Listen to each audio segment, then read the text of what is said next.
Hello बच्चों, welcome to my YouTube channel. जैसा कि आज हम बात करने वाले हैं संयुगी फोकस के बारे में। ये संयुगी फोकस क्या है, और हम कल पिछले वीडियो में अवतल दर्पण द्वारा और उत्तल दर्पण द्वारा हम लोगों ने ये फार्मूला डेरिवेट किया था। सबसे बड़ी बात है, सबसे बेसिक चीज ये है कि आपको अवतल उत्तल के लिए टेंशन नहीं लेना है कि इसका अवतल का अलग फार्मूला, उत्तल का अलग फार्मूला। बिल्कुल नहीं, दोनों का सेम फार्मूला होता है। बस क्या होते हैं, उत्तल दर्पण की फोकस दूरी हम लोग प्लस लेते हैं और अवतल दर्पण की फोकस दूरी माइनस लेते हैं। कुछ ऐसी कंडीशंस होते हैं, बाकी फार्मूला सेम होता है। तो आज हम बात करने वाले हैं संयुगी फोकस। ये क्या होता है, सिंपल से समझे इसे, बहुत ही सिंपल है।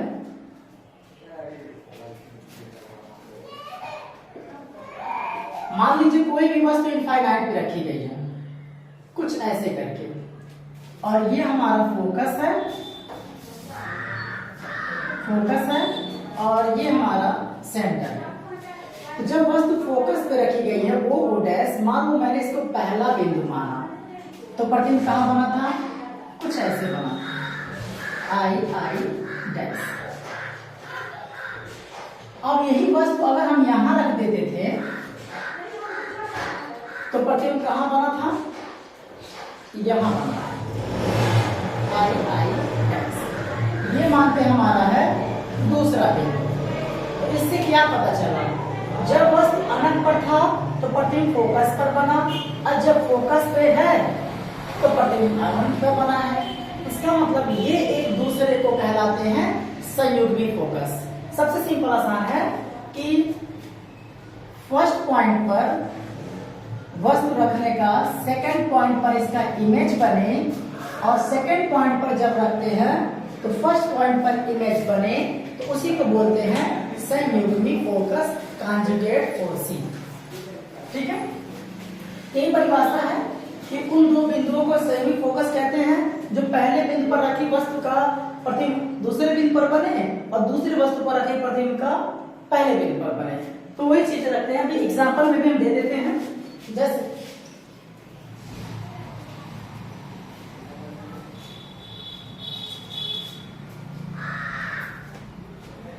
उन दो बिंदुओं को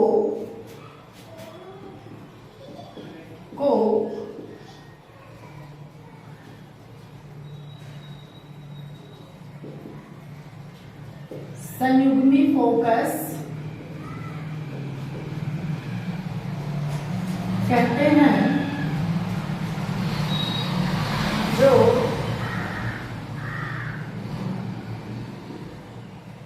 पहले बिंदु पर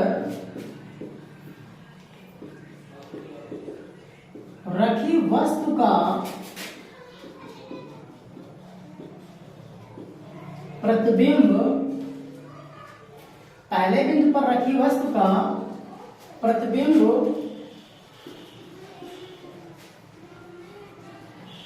दूसरे बिंदु पर बने तथा या पुनः दूसरे बिंदु पर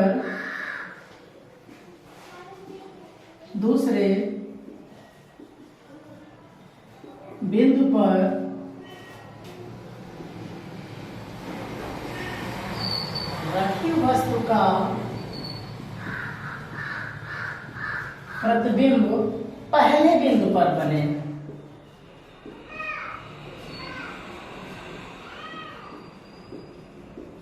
पहले बिंदु पर बने। इन दो अलग अलग बिंदुओं को हम लोग बोलते हैं संयुग्मी फोकस। फिर एक एग्जांपल देते हैं। वही सबसे आसान एग्जांपल तो ये होता है कि जब वस्तु वही इनफाइनाइट पे रखा गया तो फोकस पर बना, फोकस पर रखा गया तो इनफाइनाइट पर बना।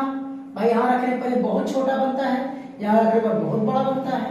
तो ये दो बिंदु, मान लीजिए इस बिंदु का नाम दिए O और इस बिंदु का नाम है आपका F। तो दो बिंदु O और F एक दूसरे के संयुग्मी फोकस कहलाएंगे। लिख सकते हैं जहां O एवं F एक दूसरे के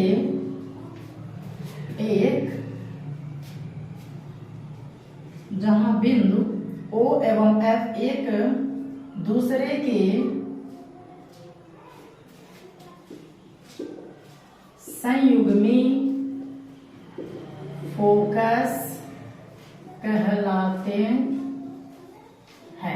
सबसे सिंपल ये परिभाषा बन जाएगा आपका, समझ में आना चाहिए, उम्मीद है समझ में आएगा। करना क्या है यार, इनफाइनाइट को आप फोकस पे ड्रा करते हैं इमेज, और जब फोकस पे रखते हैं तो इनफाइनाइट पे बनता है।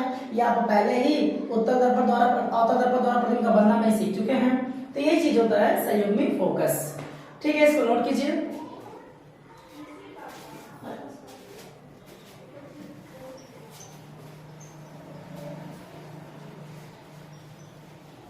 बात करते हैं रेखीय आवर्धन। ये रेखीय आवर्धन किस लिए यूज किया जाता है? रेखीय आवर्धन इंग्लिश होती है लीनियर मैग्निफिकेशन। लीनियर मैग्निफिकेशन, इसको हम लोग जनरली स्मॉल m से डिनोट ही करते हैं, इसको लेकर के। अरे भाई सरल रेखा तो चलता करती है, लीनियर मतलब सरल रेखीय, तो लाइट तो हमेशा सरल रेखा में चलती है, ठीक है, स्ट्रेट चलती है जैसे भी कहें। और मैग्निफिकेशन, ठीक है, इसका मतलब आवर्धन। तो सिंपल सी परिभाषा होती है, लिख दे रहे हैं, प्रतिबिंब की लंबाई, प्रतिबिंब की लंबाई जिसे हम बोलते हैं I, तथा वस्तु की लंबाई मतलब O के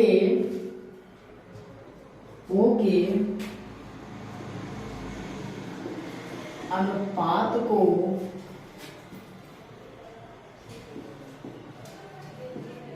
रेखीय आवर्धन कहते हैं। इसे हम से प्रदर्शित करते हैं, लिख सकते हैं, इसे स्मॉल m या छोटा वाले m से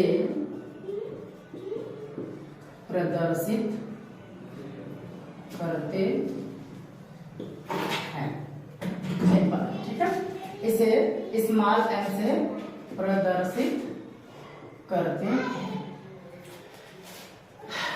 बच्चे तो परिभाषा जान जाते हैं कि ये होता क्या है। जैसे मान लीजिए हमने लिख दिया परिभाषा के हिसाब से I बाई O,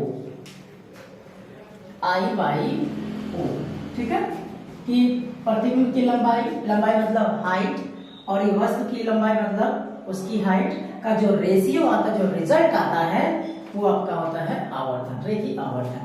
तो कहने का मतलब ये होता है कि आवर्धन ये यूज किस लिए होता है?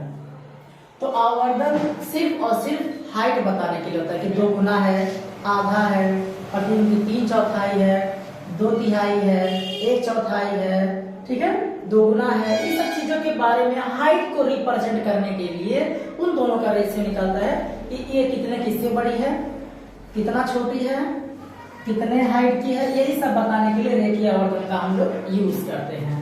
और यही फार्मूला बन जाता है m बराबर -v/u के लिए।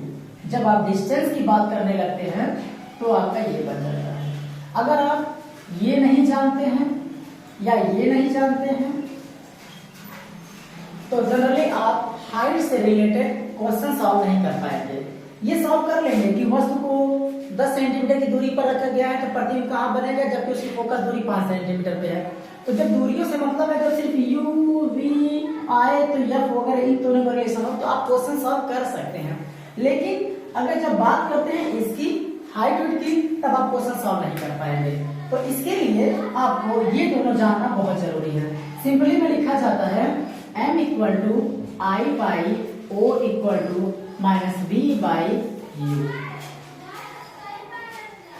और जब भी आपको क्वेश्चन सॉल्व करना हो तो आप इसकी जरूरत तब नहीं पड़ेगी m की, यही दोनों आपकी जरूरत पड़ जाएगी। या करके बगल में कहीं लिख लीजिएगा, बस जानने के लिए I/O = -v/u।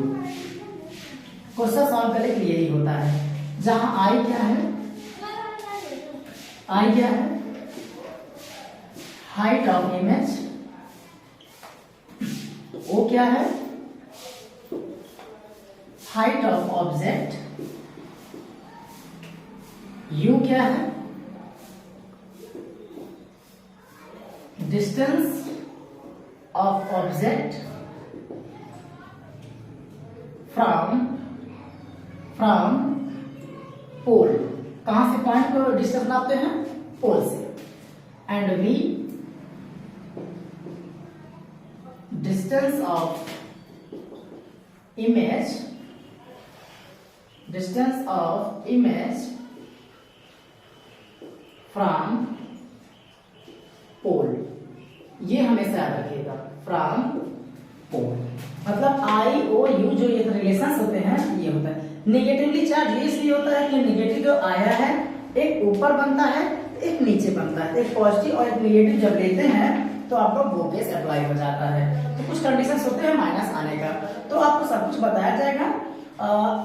संगीत फोकस, रेखी आवर्तन, इन सब के बारे में स्टडी किया गया। ये इसके नेम है कि इसका काम क्या होता है।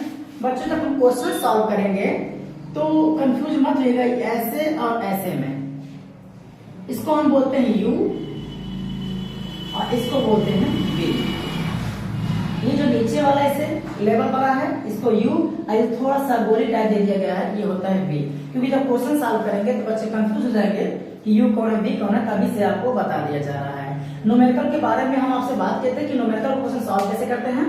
हमारा दूसरा या उसमें देख लीजिएगा वीडियो में कि न्यूमेरिकल सॉल्व कैसे करते हैं। थ्योरी मजबूत होनी चाहिए, ये थ्योरी है।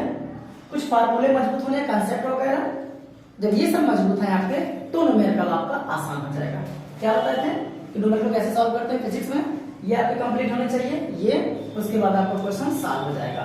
तो कल हम बात करेंगे, आज हम इतना ही बात करते हैं। कल बात करेंगे कि देख करके कैसे पहचानते हैं कि ये अवतल दर्पण है, उत्तल दर्पण है, समतल दर्पण है। और फिर कैसे बात करेंगे टच करके, अगर इंसान अंधा भी हो या कम दिखता हो या ना दिखता हो या आंखें बंद किया हो या सिर्फ टच करके बता सकता है कि भाई ये अवतल दर्पण है, ये उत्तल दर्पण है और ये समतल दर्पण है। तो हम बात करते हैं अगले वीडियो में। आज के लिए बस इतना ही। Thanks for watching.